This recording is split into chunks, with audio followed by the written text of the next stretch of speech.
Welcome to the Cousin Dom YouTube channel. I am yours truly, and today we're gonna go over the craziest day in college football in recent memory. This looks like Armageddon all over again from college football realignment, and this is probably gonna be one of the biggest days in college football history, if you want to call it that. So last night, to give you a quick recap, it was reported that Arizona, or the Big 12, voted to approve Arizona as the 14th member. And all Arizona had to do was meet up with their board of regents and just, approve it through the board of regents. Then this morning when people woke up, there was news reports saying that the Pac-12 called an emergency meeting with all the 9 remaining presidents and all that to discuss the media deal. Unsurprisingly, there was no media deal. So, what was coming out of the media? What was coming out of media was that there was a sense of hope and optimism that the George Kliavkoff and the Pac-12 conference could basically bring everybody together and get a deal signed today. Unsurprisingly, like I said, it didn't happen. So this occurred this morning.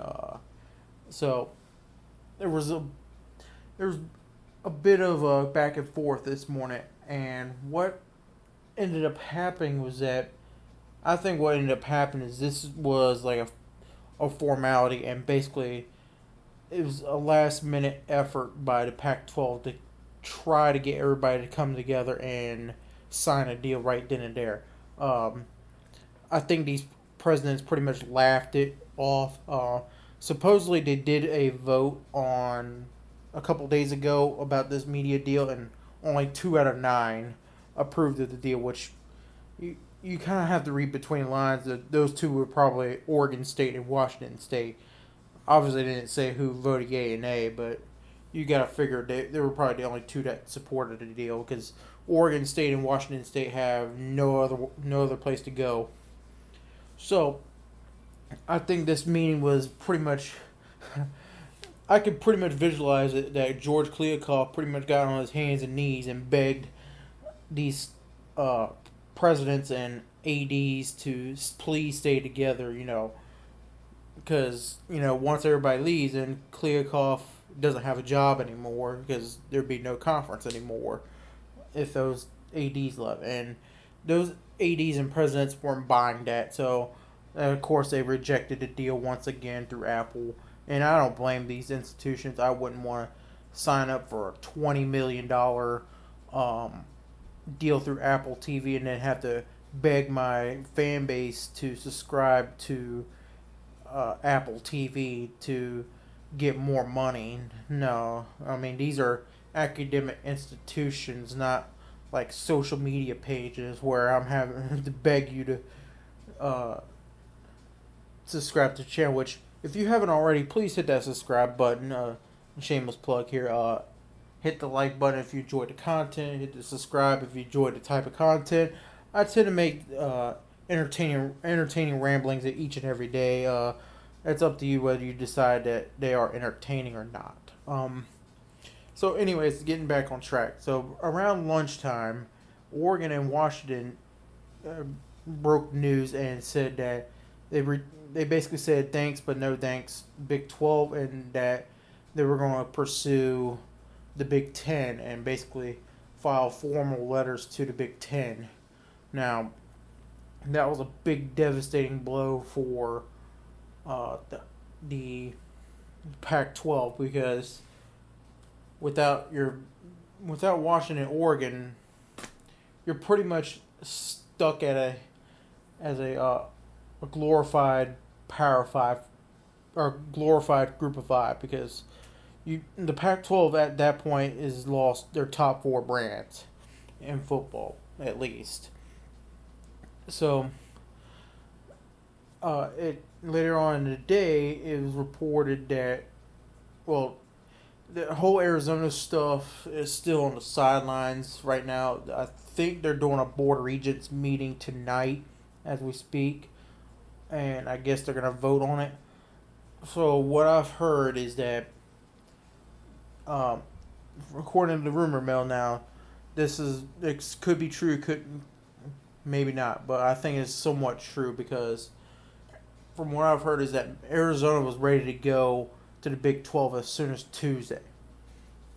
However, the Board of Regents would not allow Arizona State to be split up because they pretty much value those two schools as one big package, and the Arizona State president uh, was a big advocate for the Pac-12 and even for the former commissioner Larry Scott that got the Pac-12 down this road in the first place. I don't know why, but he's talked high praise of the Pac-12 and the former commissioner Larry Scott. And for a while, we thought that Arizona State was just going to stay at the Pac-12 and basically stay on the Titanic as it sunk to the bottom of the sea, along with Utah. Well, that's not the case because Arizona State and Utah have filed their applications in for the Big 12 as I'm recording this, and I believe the Big 12 is meeting up tonight as well to discuss potentially adding Utah and Arizona State. Now, I find this very funny coming from Utah because just last week, pretty much Utah flipped the bird and said, you know what, fuck you, Big 12. We're good here in the Pac-12. Basically flipped them the bird and told the Big 12 to go kiss their ass. Yeah, I think that tune got changed once Utah saw that Oregon and Washington were planning on applying for the Big Ten, which, as I'm recording this, Oregon and Washington are officially added to the Big Ten starting in 2024. So the Big Ten expands to 18 teams with the addition of Oregon and Washington. Now, as far as the financial details for Oregon and Washington is only going to get a partial share during this TV contract all the way until 2030 or 2031, somewhere in there, with the Big Ten. And from what I've heard is that this partial share is going to gradually get higher and higher with each passing year. And from what I understand is that they are basically going to take a loan out, quote unquote, take a loan out with the Big Ten to be more on par with the other Big Ten members. And at the end of the TV deal, it's up to the Big Ten's discretion whether they want their money back from Oregon and Washington, or they just say, you know what, just forget about it. You're good. You don't need to pay us back. It's up to the Big Ten when that time comes.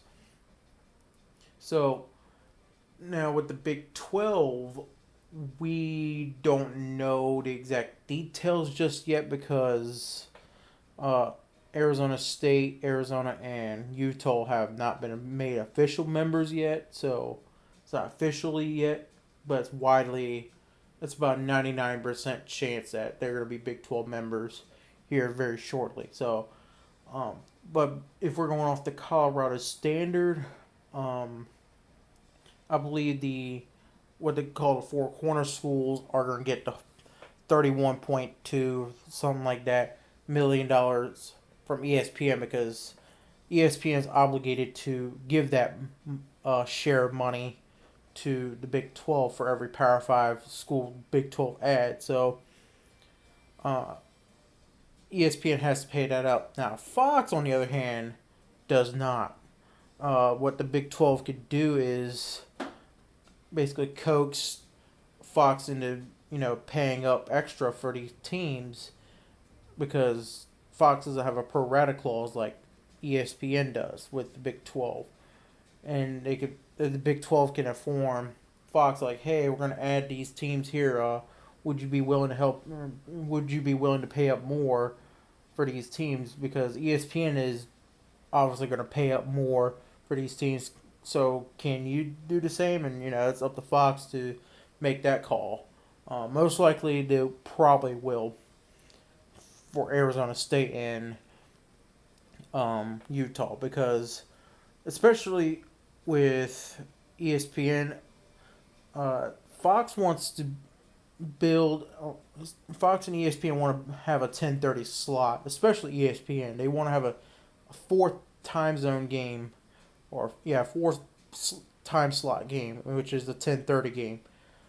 Most people at 10:30 are probably heading to bed and all that, but ESPN really wants that. And now that the top four brands are gone on the West Coast, they're gonna be really pushing for to schedule those Arizona games, Utah games, whatever, at 10:30, so that they have something to fill their time slots. Because ESPN gets first pickings when it comes to the Big 12 football, because they have the Tier 1 rights. So, anyways, as far as the realignment rumors with the ACC, right now it's being rumored that Florida State's looking to consult with J.P. Morgan to build up private equity to get out of the grant of rights, or maybe to buy out the ACC. I don't know. Even if Florida State is able to do it successfully, you're going to need more than just Florida State to hop over and move to another conference. And right now, Florida State's most outspoken. Now, I'm not saying there's other teams in the conference that agree with Florida State, but they just want to keep quiet and not make themselves look like a clown. Could be the case. But even if Florida State was able to pay the exit fee to leave the ACC, they still have to basically buy out their grant of rights. And the grant of rights last until 2036. Why they signed a long-ass deal like that, I don't know. Ask the Florida State administration why they did it. I guess it sounded great at the time, but now that all these other conferences are getting paid and they're not, they're getting mad about it. But there again, they signed that deal, so who's to blame but themselves? The ACC didn't force them to sign that deal, and so, and I think even Florida State does somehow get out of those, or pays out the conference fee to leave. You're probably gonna need to get Clemson on board, because regardless where Florida State wants to go, the Big Ten or the SEC is gonna want Clemson with Florida State. They don't even want Miami with Florida State. They want Clemson because of the brand that they built in Clemson. Miami's kind of a relic in the past. Yeah, there's still a significant power. They're not, a nobody, but last time Miami was competing for national titles was the early 2000s, when most of these kids weren't even born yet, or maybe just in diapers. Yeah. That kind of tells you how relevant Miami's been ever since. They joined the ACC, have never won the ACC, and they've made the championship game one time in their past. Well, this year be 20 years. So, yeah. Like I said in the ACC rumors video, I don't see even the Big Ten or the SEC paying the SEC presidents or the Big Ten presidents paying out $400 million for Florida State and Clemson, or Florida State to join the Big Ten or the SEC, much less Clemson. So, those conferences are going to have to shell out close to $800 million for both of them by the time you buy out their grant of rights deals and their conference fees. Probably the schools will help them out some, but nobody wants to play for free, because that's what's going to happen if you don't pay the granted rights and you leave the ACC for another conference. Is that all the money that you make as a conference goes straight to the ACC. All the home games, all bowl games, it goes straight to the ACC until 2036. Until 2036, or the granted rights gets dissolved. So whichever comes first. So anyways, if you enjoy the type of content I make sure to leave a like on the video and make sure to hit the subscribe button. I really do appreciate everybody that tunes in each and every day, that watches the latest content that I produce. I do make it try to make it entertaining for everybody. So it's up to you whether you'd think that this is that. Excuse me, I can't talk today. It's been a busy day in the college football world. It's up to you to decide whether my videos are entertaining or not.